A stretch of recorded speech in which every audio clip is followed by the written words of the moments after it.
Hello. That was really an excited hello from me.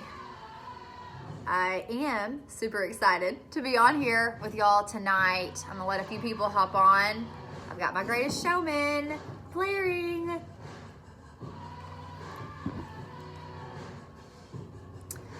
Okay, so I was gonna do this on my laptop and then I was afraid I wouldn't be able to save it, so I didn't do it.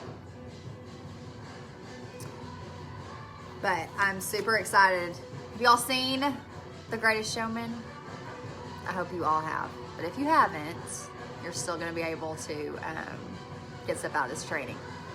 And I've been wanting a reason to wear these big earrings and I thought they looked kind of circusy, so I brought them on. Alexa, volume 2. Got a little excited with the volume there. Dun, dun, dun.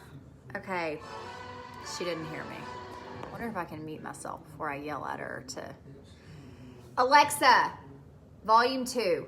I was gonna do it from my phone and then I decided, okay, it's okay then.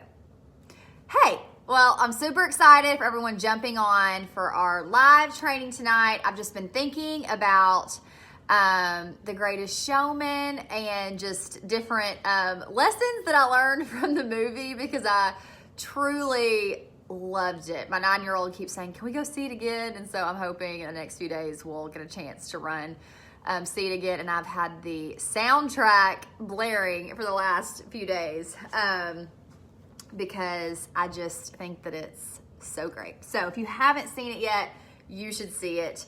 It's the movie behind the story of the Ringling Brothers, the Barnum and Bailey, the circus, the greatest show on earth, right? And so it's kind of the story of P.H. Barnum. But as I was looking into just information for this training, I realized I think he may not have been the best guy. There may have taken some liberties with the movie, but there's still lessons to be learned from that. And so I'm excited to talk to you about this tonight. If you are a dreamer, you're gonna love that movie. I don't care if you're someone or your kids are someone that have dreams about being maybe an athlete or a singer or an inventor and any kind of entrepreneur, and of course a network marketer. And so I loved the story. So it opens with P.H. Barnum, and I promise if you are still wanting to see it, you're like, oh, I'm not going to watch this because I don't want any spoilers. I'm not getting into all the storylines. There's still so much to be seen and enjoyed from the movie. I'm just getting into some of the main storyline. I mean, I'm hoping that you can put together that, you know, P.H. Barnum, it's the story of how the circus came, and since we're telling it, that he was, you know, successful in his endeavor, or else we wouldn't have Barnum and Bailey Circus. So I'm assuming you're putting those two things together. But other than that, I'm not doing any spoilers here. But it opens up with this song, and it's called The Greatest Show. And he's dream building in that opening song, and it's kind of like how we feel about multi-level marketing. It's how we feel when we're, maybe we were just thinking, is something like this, could this work for me? You know, our president, Alec Clark, says that network marketing is the greatest industry on earth. I have to agree. Just like they say that the circus, you know, they said Ringling Brothers, that was the greatest show on earth. That was kind of their tagline. And he also says it's the last bastion of free enterprise, which we're inviting people into this dream with us, right? We're inviting people in to see what can this be? What can this be for us?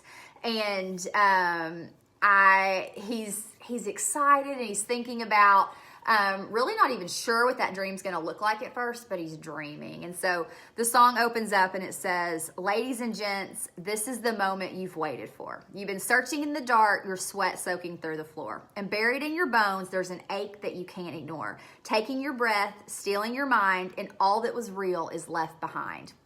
And I just kind of want you to think back when you were thinking about, is there something I could do out there to make some extra money? Is there something that I could do to be able to do more for my family, or to be able to travel, or to be able to save money, or to send my kids to college, or whatever that is? And you started looking at Plexus, and maybe you saw a friend that was posting about it, and there was just kind of that ache in your bones that you couldn't ignore, and you were thinking, is this something that could work for me? Is this something that that I could do that would help some of my dreams come true? And so that big scene in the movie that's been in so many of the previews, and he's dreaming of what that can look like. And he's actually, a kid, and he's dreaming, what could this be for me? And so I think that there's just a little bit, hopefully, still of a dreamer in all of us. And so that's what P.H. Barnum is doing in that first kind of opening song. But then it goes on, and the next kind of part of the movie, there's another song, and it's called A Million Dreams. And this is where, maybe whenever you first heard about Plexus and you started kind of looking at the compensation plan, or you started maybe watching a Diamond documentary, and you thought, okay, is this something that I can dream in? Is this something I can believe in? And maybe you were telling some of your friends, right? Or someone that was close to you. Maybe it was a spouse. Maybe it was your mom. Maybe you were just journaling about it, and you were just thinking, could this be the same for me as it is for these other top income earners in the company? Is this something that it's working for other people? So could it work for me?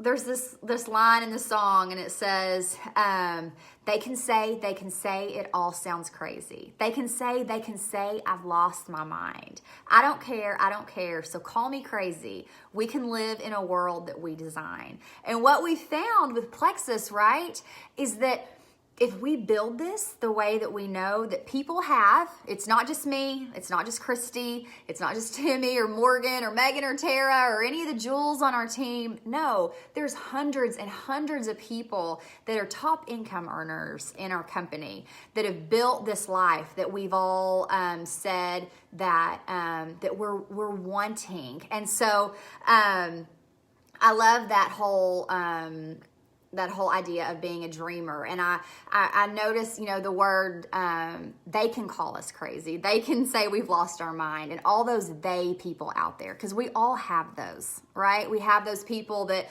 I know when I first started, I made a special friends list where only that friends list could see my, that particular friend set could see my Plexus post, because I was worried about what they were going to say. And I was worried about a certain group of my friends. To be honest, when I first started, and still to this day, I don't have any of my closest knit group of friends that are outside Plexus and everything. None of them did Plexus with me. And same thing with my family. No one in my family did Plexus with me. They all were kind of like, Rebecca, remember you did this before? Remember just a few years ago you did network marketing, and remember that didn't work out? And there's lots of theys out there that are gonna go, that's one of those things, and we don't do those, right?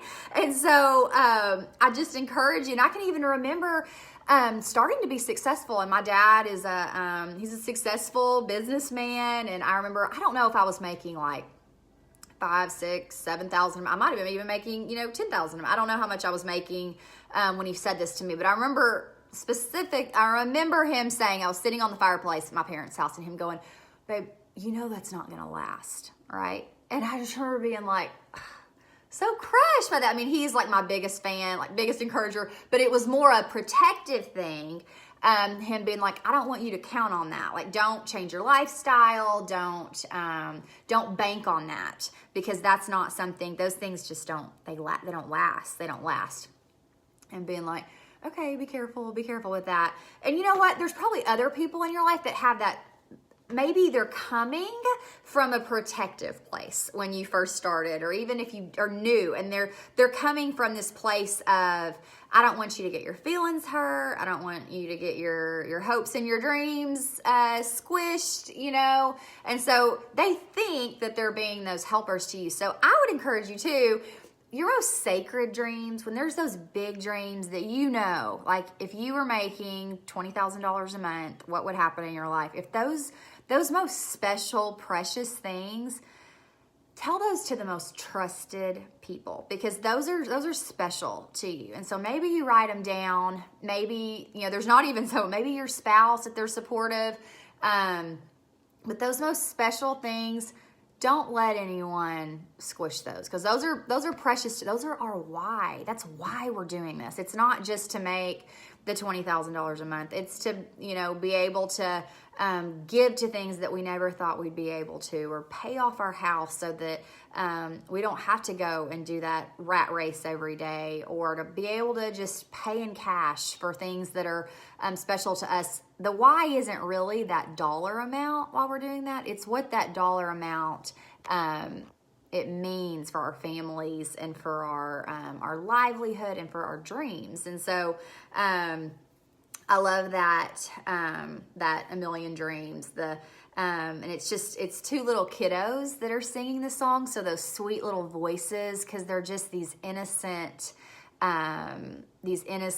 voices that just kind of have these pure, unadulterated, that word, those pure dreams. And it's sweet. And they can say it all sounds crazy. They can say I've lost my mind. I don't care, so call me crazy. We can live in a world that we design. And I just want you to know, this does work. You can do this. You can create a world that you design, and it's special. People ask me all the time, what do you know now that you wish you would have known then? And I want to say that it works, that it was going to work for me. And I feel like if you work this business like you know it's going to work, like you're going to be that top income earner, you're going to be a diamond, you're going to have all your dreams, then you're able to brush off a little bit more people that tell you no, that say, you can't do this, or this isn't going to work for you, or why are you doing that? And that kind of, all those bumps and bruises, or people, they come into your team and maybe they leave, something changes for them, or whatever that looks like. You're able to just kind of walk in a little bit differently. I just feel like you'd stand up straight and your shoulders would be back if this is going to work for me, right? I think the same thing about my kiddos, thinking if they... when they're playing their baseball games, their basketball games, I thought, what if they knew from the very beginning they were going to win those games? They wouldn't care if they accidentally bounced the ball off their foot or they missed a free throw. They wouldn't get down on themselves just because, they made a bad pass or missed the out or whatever. If they knew they were going to win the game, then they would run the victory of that. And they'd go, oh, whoops, I made a mistake. I'm going to keep going. I'm not going to get down on myself and let my mindset get down. And so I just encourage you, work this like it's going to work, because you want to know a really startling statistic. 80% of people that start an MLM and continue working in the same MLM for 5 years. Now, I don't mean you just keep your auto ship on. I don't mean that you just order your products. I mean that you're actually working your business. You're doing your IPA. You're reaching out. You're following up. You're watching the trainings. You're continuing to build your business. 80% of people that stay in the same MLM for 5 years reach the top of their company. Work this like it's going to work, because it can work for you if you work this, okay? It's so worth it. I love that the whole song is just, they're positive and they're optimistic and they're dreaming together, and that's just precious to me. And I have so many people that say to me, now granted, I have plenty of things that go through my head that are not super positive or super always, in the best mindset. But I keep that mess off my social media. And I have people say to me very often, enough for me to say this to you, that they say, I think it's so nice that you're always so positive on social media. And I feel like that's attractive to people. And if you're into attraction marketing, people move towards the light. There's plenty of mess. There's stuff out there. It kind of is a cultural thing to me. Like, it's way easy for me to ask for prayer requests for my friends. Say, hey, we're struggling with this, or these people are sick, and hey, this is kind of going wrong. Can y'all pray for us? It's a lot easier for me to go to people with a mess than it is to say, y'all, celebrate with me. This just happened. I'm so excited. Isn't that amazing? Be happy with me. Like, that's hard, right?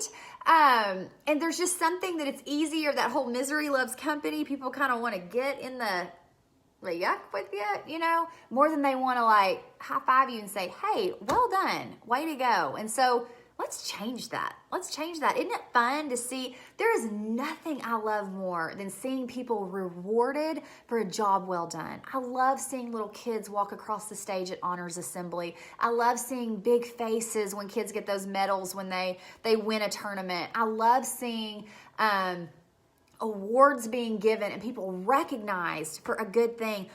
Isn't it cool that we can change the culture, and that like on our team page, there's a lot of that.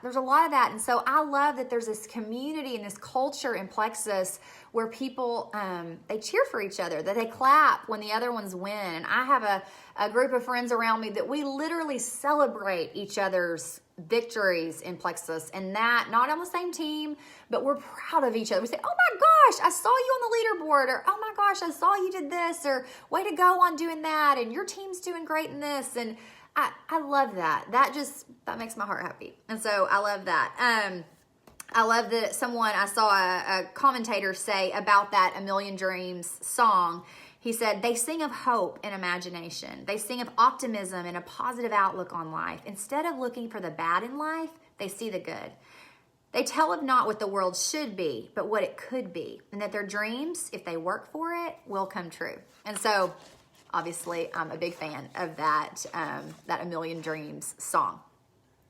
The next kind of part of the movie moves into, he's starting to fill up his circus. Okay. So he's decided he's going to go this route. He's kind of tried a couple other things, and he decides, that he's going to fill it up with people from all different walks of life, and that, people that kind of have oddities about them. And, so he's gathering all these people, whether it's really overweight people or really tall people, or, the bearded lady, or the really furry man. I think they called him Dog Man or something, or really tiny man, and all these different things.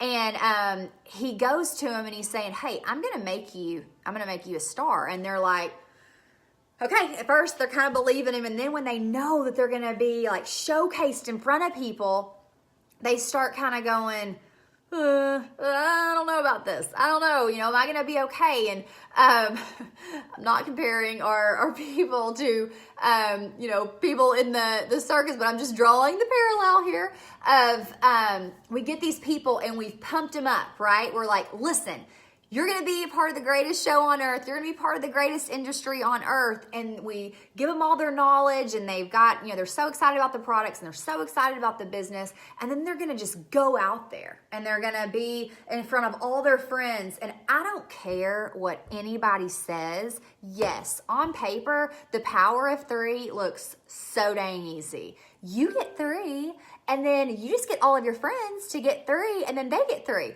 And what you're forgetting is that you have to be so stinking brave to put yourself out there, exposed in front of all of your friends and network and all of that. And that takes guts. It looks easy on paper, right? But then to put yourself out there is so tough. It just is. And I'm a people pleaser, harmonizer, all the things. And so putting myself out there, and like I know so many of you, putting yourself out there to your family and friends, that's just, that's tough. And so this song was called Come Alive. And he's saying, basically he's looking at people and saying, put your head up, and we're going to do this together. And we're going to take the world and redefine it. Leave behind your narrow mind. You'll never be the same.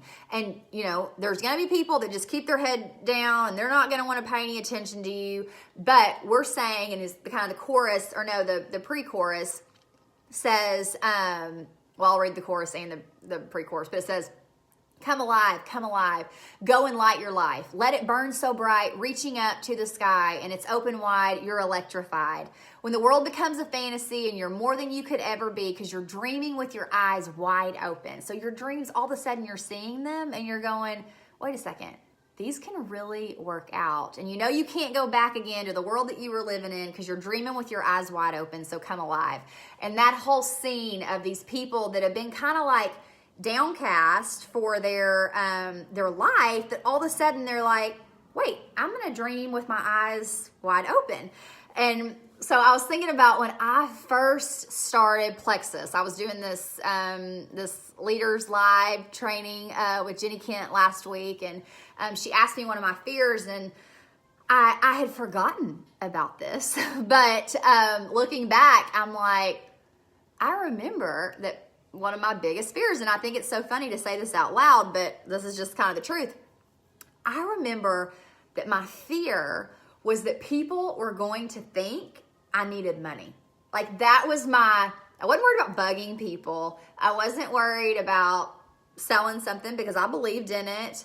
I was worried people were going to think that I needed money. And it's so funny because I think about now, whether you're Warren Buffett or you're one of those guys down there peddling on the interstate, asking for dollar bills, people want money. I don't care what walk of life that you're from. You're working to make money or to save money and to do different things. But that truly was one of my fear. I think the other fear that I have, that's why I won't post hardly about the Bible cleanse, even though I take 4 every day, because I don't want people to know I go to the bathroom. But you know what? I do go to the bathroom, but the thought of putting that out there, that is just a fear of mine. The same thing with the money. And so I think about that song and just, I think that's funny the more I'm thinking about it. But we've got something, and it's hard to put yourself out there. It's hard to come alive and say, I'm just gonna do it. I'm just gonna do it. But it's so worth it. And I just encourage you, you're not going to get anywhere if you're not reaching out to people. You're not going to get anywhere without posting and sharing and doing this. So do the thing. If you're going to do it, then let's do it together. Let's put all that fear aside and say, I'm going to be brave. I'm going to be brave. I guarantee you that I've probably been told no way over 1,000 times. I don't know the number, but like a whole lot. I mean, in almost 5 years, I can't even imagine how many times I've been told no. In the last few days, how many times I've been told no, because I've been really reaching out. But I just encourage you, enough people, you want to talk about saturated, my individual small market, just for me, Rebecca Folks, my market's saturated because I've been talking about it to my network for almost 5 years. But you know what? This month I said, I need some more growth on my diamond position. I just kind of was looking at it and I was thinking, and then the convention contest got me excited and the Greatest Showman soundtrack.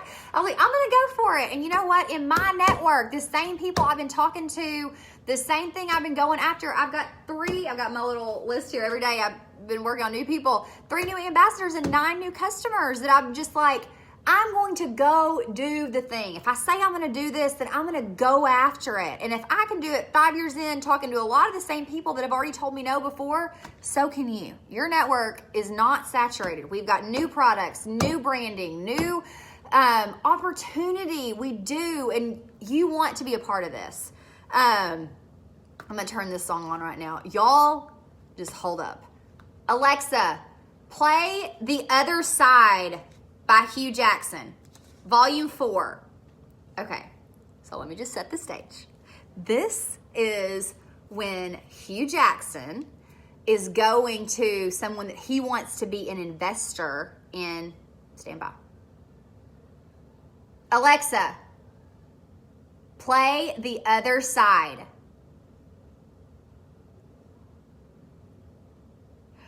Alexa, Volume 4. I know I should do this on my phone, but I was afraid it just wouldn't all work. But okay, so this song, he's going to, it's the wrong song. It's okay. Should have had it already. Okay, so he's going to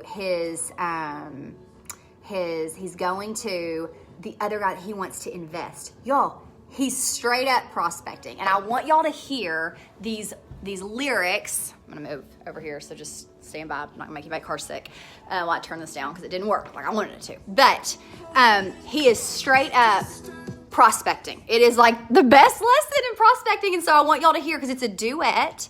So it's Hugh Jackson and Zac Efron. You know that cute boy from what's his movie? High School Musical. And so he's looking at him, and he's going to him, and he's saying, basically, the Zac Efron kid he does Broadway plays and theater, and Hugh Jackman is doing the circus, and so people are kind of looking down on it, like it's kind of in a barn, and Zac Efron's got the fancy schmancy thing. He's kind of a socialite. And so Hugh Jackman is thinking, if I'm going to really make this big, I need this kid. So I want you to think about, like, when you see someone and they're an influencer and they're on your dream team list and you're going to go to them, because this song right here is picture of prospecting. And I think it's so funny. So, okay, I'm going to read y'all, talk y'all through it. Y'all got to get this soundtrack. Like, it's like real good. Okay, so P.T. Barnum says, right here, right now, I put the offer out. I don't want to chase you down. I know you see it. You run with me and I can cut you free out of the drudgery and the walls you keep in. So let's trade that typical for something colorful. And if it's crazy, live a little crazy. You can play it sensible, a king of conventional, or you can risk it all and see. So it's like you go into someone and saying, hey, I got to show you something. I'm not going to chase you down. I'm not going to come, knock on your window at Kroger and say, hey, remember me? But I'm telling you, this is something you want to look at. And I think that you can see it too. All these kind of things, maybe you've got some things that you can say, and this is why I think you'd be good at this, or this is why I think you need this, and I can cut you free from that. Let's get out of the traditional, conventional box and do something amazing. It might sound a little crazy, but then let's be a little crazy. I'm being brave. Do you want to be brave with me? You can play it sensible, a king of conventional, or you can risk it all and see. And he goes on to say, don't you want to get away from that same old part you've got to play? Because I've got what you need. So come and take the ride. I'll take you to the other side. Because you can do like you do, or you can do like me. You can stay in the cage, or you'll finally take the key. Oh darn, suddenly you're free to fly. I'll take you to the other side. And so he's saying, here you are, you're doing your 8 to 5, you're doing all these, conventional things. But here, I've got a way to get the key out of that cage that you're living in. And don't you want to come and see what's on this other side? What if you come dream with me? Okay, so then listen to the response of this person that he's prospecting. So he says, okay, my friend, you want to cut me in. Well, I hate to tell you, but it just won't happen. So thanks, but no, I think I'm good to go because I quite enjoy that life you say I'm trapped in. Now I admire you and that whole show you do. You're onto something. Really, it's something. But I live among the swells and we don't pick up peanut shells. Anybody had someone say something like that to them before? I'm like, every time I read that line, I get real defensive because I've had people say, stuff to me. But he says, but I live among the swells and we don't pick up peanut shells. I'll have to leave that up to you. He says, don't you know that I'm okay with this uptown part I get to play because I got what I need and I don't want to take the ride. I don't need to see the other side. So go and do like you do. I'm good to do like me. I'm not in a cage, so I don't need to take the key. And darn, can't you see I'm doing fine? I don't need to see the other side. So he totally puts him down and kind of makes fun, oh, good for you. That's good. I see what you're doing and yay, good for you. But I have nothing. I'm not going to do anything to do with that. And P.T. Barnum says, okay, so really, whiskey and misery and parties and plays, that's how you want to spend your days. And maybe that's you. Maybe you're going, really? You're not seeing all the amazing parts about Plexus? You're not seeing the events and the fun and the way to make extra money and what I'm being able to have people come to you and say, well, you've helped change my life and all those good things that we have. You don't have to say the negative things. You can say the positive. You don't want to be a part of this? So he goes on and he says, well, if I were mixed up with you, I'd be the talk of the town, disgraced and disowned, another one of the clowns. And P.T. Barnum says, but you would finally live a little, finally laugh a little. Just let me give you the freedom and to dream. And it'll wake you up and cure your aching. Take your walls and start them breaking. Now that's a deal that seems worth taking, but I guess I'll leave that up to you. And so then they kind of find on a a percentage if they're gonna do the deal. And so I just think about that, and the people, I'm so proud of him for when someone kind of says something negative like, no, I don't want anything to do with that. He says, well, are you sure? Because I want you to take a second look. There's been so many times that people have said stuff to me like, like, I don't want anything to do with that. Why don't you people's natural reaction is to say no. It just is. It's a defense mechanism. It helps them feel safe. But what if you were like, are you sure? Well, what do you think about this? Like, let me show you this other thing. Be okay, cautiously, humbly pushing a little bit more. I love the line that says, there's a thin line between confidence and arrogance. It's called humility. Confidence smiles and arrogance smirks. Humility, and then when I read that, it reminds me that humility encourages people to lean in. So whatever you do, when someone's prospecting you and maybe they're saying something ugly, like that line, I live among the swells, I don't pick up peanut shells. Like, I would never stoop to what you're doing. I would never do that. I've had lots of people say similar things like that to me.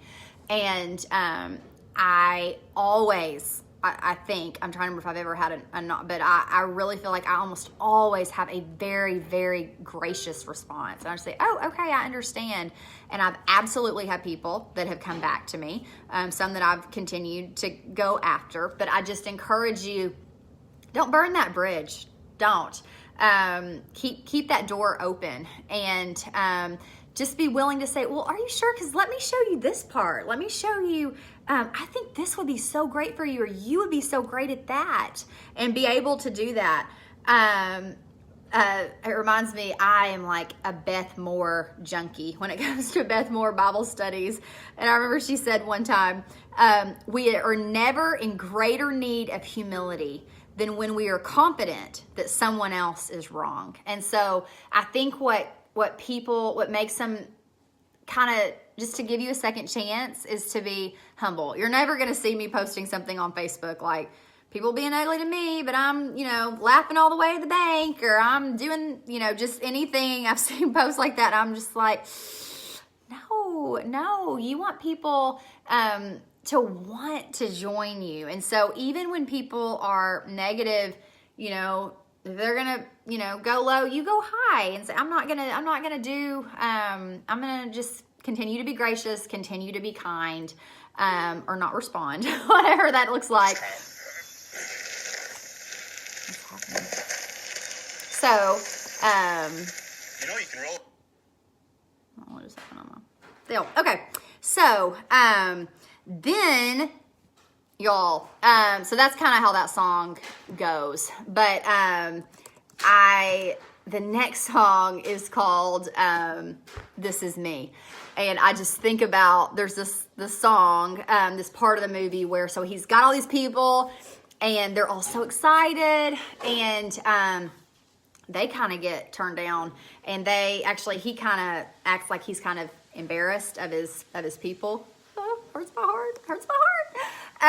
And so, like I said, the last few weeks I've been just working hard to get new blood or whatever, and I have literally played this Is Me song so many times, because it just reminds me, I feel like, I'm trying to think about a good way to say this, and I kept thinking that, and I never really nailed one down the last couple of days, but I feel like network marketing can really attract so many different kinds of people. And a lot of times it brings in people that almost have a need, whether it's they need to make money or they need help from the products. And so, we've got people that aren't, we get some people that are just raring to go, and they're so excited, and they're influencers, and they're business builders, and they're ready to run at it. But, sometimes we get people too that they don't have the college degree, or their life's kind of gotten them down. And this is like an option where they're like,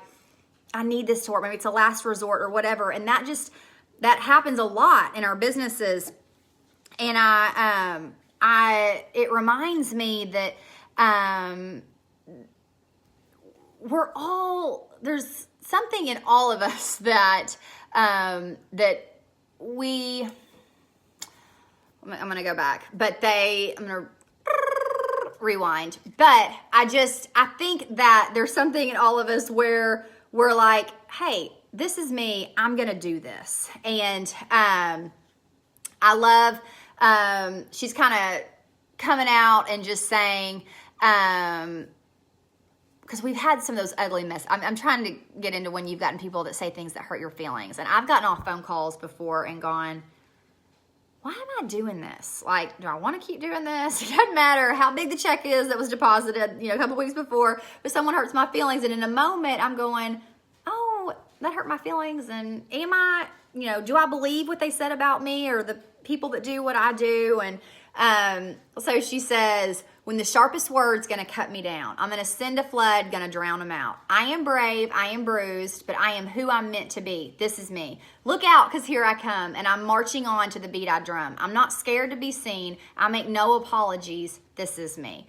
I want y'all to know that what we're doing here has value. The products that we're getting in people's hands, the ways that we're getting people to be able to make money, whether they're stay-at-home moms, whether they're people that are trying to get their husbands home. Maybe their husbands are doing second jobs, or they're umping at night or refereeing at night. And Plexus is that extra income that's, allowing the husband not have a second job, or that they're not having to go work part-time. What we're doing, it matters. My dad is one of the godliest men that I know. He truly is. He is such a light to me. He spends hours and hours and hours reading his Bible every day, and waking up early to meet with young men, and mentoring people, and working or teaching in the prisons. And the other day I said something kind of I don't remember. I said something kind of in passing, and he looked at me and he said, Rebecca, I just want you to know that what you're doing has value. And if you look at all these women in the Bible, almost all of them, they're working. They're working women. And he said, they're not just, it says, that they're at home, but they're working at home. And so whether it's the Proverbs 31 woman, or the Shunammite woman, or these women that had different trades in the Bible, and I don't know why I just thought of that, but maybe someone needs to hear that what you're doing is valuable, and that there's women in all walks of life that are, if you're thinking, I just need to, now let me just say with that the most precious work I think you can be doing is to be a homemaker and to be taking care of your kiddos. But I want you to know that, that if something's telling you, I don't know if I need to be doing this, there's value there, and there's good there. And if you want to be a world changer and a do-gooder, good is happening here. And I've had just so many precious conversations, and been just so encouraged in my spiritual walk, and had so many people come around me that I know God wanted, that there was a purpose and a plan for me to do this. And just ask him, what do you want me to be doing here? That sometimes if you're looking for someone to say, this is good, this is good. Good is happening here. And I'm so glad that you are a part of this. The last song that I just think is so interesting, and I wanted y'all to know, because I think it too has such a... can play such a part in our what we're doing, and that is the I almost forgot the name of the song, but it's called From Now On. Isn't it called From Now On? From Now On, I think it is.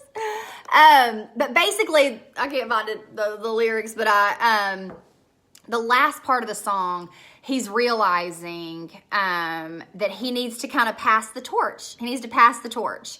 And he's saying that, he's dined with kings and queens, and he's done all these amazing things, but now he's returning home.